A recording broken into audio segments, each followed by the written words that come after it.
Welcome to in front of me Samsung Galaxy M53, and I'll show you how to add and remove home screen widgets on this device.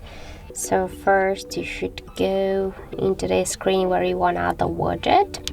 For example, I can go with the new one, and after that click here to the widgets icon. Here you will see all the applications which widgets you can add to your device home screen. For example, we can add the clock.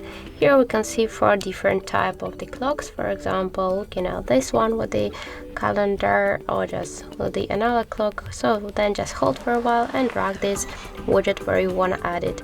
If you want, we can also change the size here of this widget. We can make it bigger or smaller. Also, we can move the widget between the screens. Just hold it and drag it by this way.